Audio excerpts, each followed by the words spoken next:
Counselling করাতে চাই না, কারণ কারোর সঙ্গে 1 ঘন্টা কথা বলে আমার জীবনে সব সমস্যার সলিউশন হয়ে যাক সেইটা আমি চাইছি না। আমার এক সাবস্ক্রাইবার সেটি আমাকে আমার পার্সোনাল চ্যাটে লিখে জানিয়েছেন কিছুদিন আগে। কিন্তু কাউন্সিলিং মানে কি? সেখানে কি আমরা শুধু লোকজনের সমস্যার উত্তর খুঁজে দিই? আসলে না।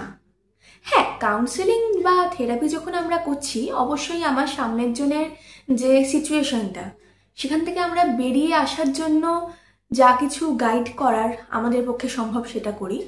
এবং তার থেকেও বেশি যেটা আমরা করি বা করতে চাই সেটা হচ্ছে তার সিচুয়েশনটা কেন, তার ব্রেন কেন এইভাবে রিয়্যাক্ট করছে, কিংবা তার কেন এরকম মনে হচ্ছে, তার এই মনে হওয়াগুলো নিয়ে তিনি কি করতে পারেন, এই দিকগুলো নিয়ে গাইড করা।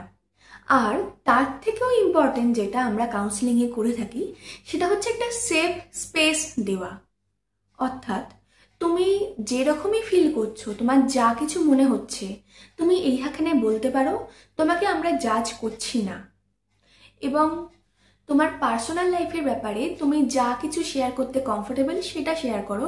যদি করতে কমফোর্টেবল না হও, আমরা সেগুলোকে খুঁচিয়ে বার করব না। থার্ডলি, আমরা তোমার কোনো কথায় হাসবো না বা তোমাকে কোনো রকম জাজ করব না, এবং তার সাথে তোমাদের প্রত্যেকটা ইনফরমেশন আমাদের কাছে কনফিডেন্সিয়াল থাকবে।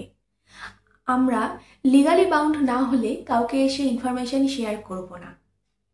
তাই তোমাদের মনের যা কিছু দুঃখ, যা কিছু সিচুয়েশন তোমরা আছো, তোমরা ফ্রিলি সেফলি এইখানে এসে শেয়ার করতে পারো।